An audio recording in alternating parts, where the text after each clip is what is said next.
সবার আগে সংস্কার প্রয়োজন পুলিশে বললেন মান্না। সত্যিকার অর্থে পরিবর্তন আনতে চাইলে সবার আগে পুলিশ বিভাগকেই সংস্কার করতে হবে বলে মন্তব্য করেছেন নাগরিক ঐক্যের সভাপতি মাহমুদুর রহমান মান্না।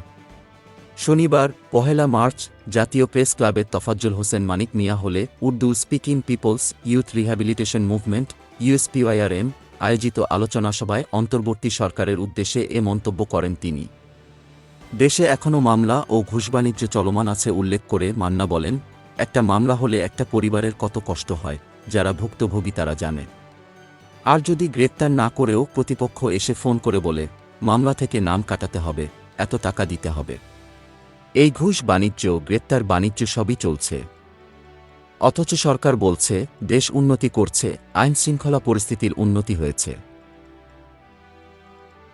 আইনশৃঙ্খলা ভালো হলে কেন একদিনে ৩টা বড় অপরাধের খবর পত্রিকার প্রথম পাতায় আসে?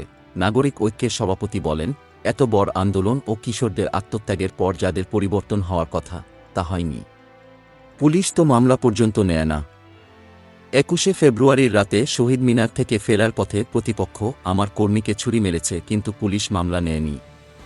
অথচ ২ দিন পর প্রতিপক্ষের বাড়িতে হামলার অভিযোগে আমার রাজনীতির সঙ্গে সম্পৃক্ত নয় এমন আপন ছোট ভাইয়ের নামেও মামলা নিয়েছে। সভায় আরও উপস্থিত ছিলেন বাংলাদেশ কমিউনিস্ট পার্টির সিপিবি সাধারণ সম্পাদক রুহিন হোসেন প্রিন্স, এবি পার্টির সাধারণ সম্পাদক ব্যারিস্টার আসাদুজ্জামান ফুয়াদ, বাংলাদেশ সমাজতান্ত্রিক দলের বাসদ সাধারণ সম্পাদক বজলুর রশিদ ফিরোজ, নাগরিক ঐক্যের সাধারণ সম্পাদক শহীদুল্লাহ কায়সার প্রমুখ। ডেস্ক রিপোর্ট, বিই নিউজ।